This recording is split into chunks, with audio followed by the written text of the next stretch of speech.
Question number 176 is a thermophilic bacterium that can survive temperatures up to 95 degrees Celsius. Select the option which fills the blank correctly.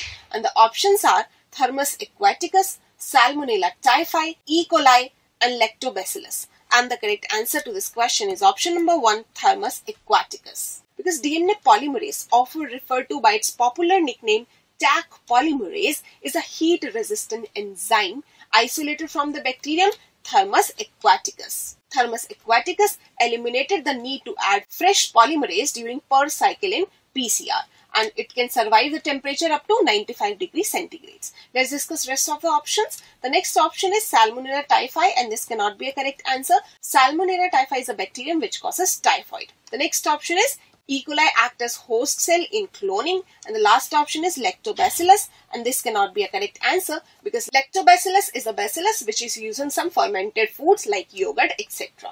So the correct answer to this question is option number 1. Let's discuss our next question. Question number 177.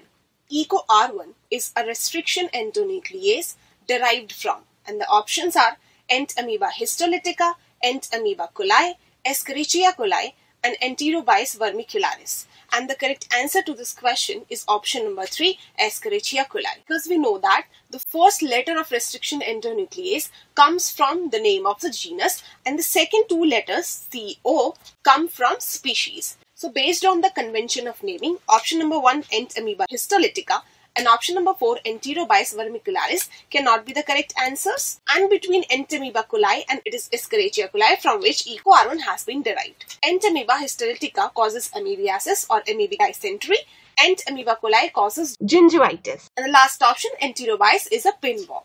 So the correct answer to this question is option number 3. Let's discuss our next question. Question number 178. Read the following statements. Statement A. In agarose gel electrophoresis, the smaller the fragment size of DNA, the farther it moves from the well. And this is a correct statement. Because in agarose gel electrophoresis, DNA fragments are separated by forcing them towards the positive electrode called anode under the electric field through agarose, and they got separated based on their size. The smaller the fragment of the DNA, the farther it moved from the well, and the larger the fragment size of DNA, it remained close to the well. Statement B is separation of proteins in normal electrophoresis is based on both size and charge, and this is also a true statement. Because nucleic acids are separated based on size, but proteins are separated based on size and charge both. Because proteins are either positively charged or negatively charged. Now, choose the correct option. The very first option is both statements are correct. And as it is a correct option, this is a correct answer to our question. Next option is statement B is correct but A is incorrect. This cannot be a correct answer to our question. Statement B is incorrect and statement A is incorrect. These options cannot be the correct answer to our question. So the correct answer to this question is option number 1. Let's discuss our next question. Question number 179. Select the mismatch. The very first match given is flavor saver and the match is transgenic potato. And as it is a mismatch, so this is a correct answer to our question. Because flavor saver is not a transgenic potato, but it is a transgenic tomato, in which expression of native tomato gene has been blocked. This gene produces enzyme polygalacturonase, which promotes softening of fruit. So the production of this enzyme was reduced in flavor saver transgenic tomato. The next match given is gene therapy and the match is ADA. And as it is a correct match, so this cannot be a correct answer to our question. Because the first successful gene therapy was given to a girl with adenosine deaminase or ADA deficiency. The next match given is Tracy and the match is alpha-1 antitrypsin. And as it is also a correct match, this cannot be a correct answer to our question. Because Tracy produced human protein alpha-1 antitrypsin, which is used to treat emphysema. The last match given is humulin and the match is E. coli. And as it is also a correct match, this cannot be a correct answer to our question. Because humulin or human insulin is commercially produced from the host E. coli. So the correct answer to this question is option number 1. Let's discuss our next question. Question number 180.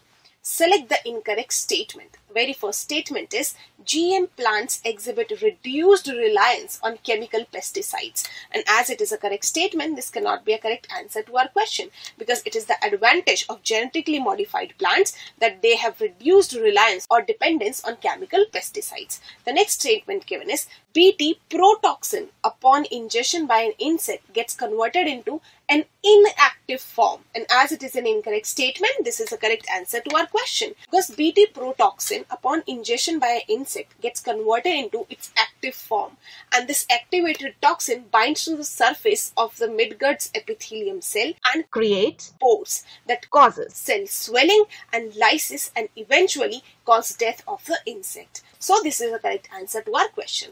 The next statement given is Bt toxin is coded by a gene named XII, and as it is a correct statement, this cannot be a correct answer to our question, because Bt toxin produced from Bacillus thuringiensis is a toxin which is encoded by a gene named XII. The last statement given is RNAi takes place in all eukaryotic organisms as a method of cellular defense, and as it is also a correct statement, this cannot be a correct answer to our question, because RNAi or RNA interference involves silencing of specific mRNA by preventing the translation of original messenger RNA. So the correct answer to this question is option number 2. So with this question, I would like to end up the discussion of this AIATS paper. I hope all your doubts and queries have been solved regarding this paper. Thank you very much for watching and all the best.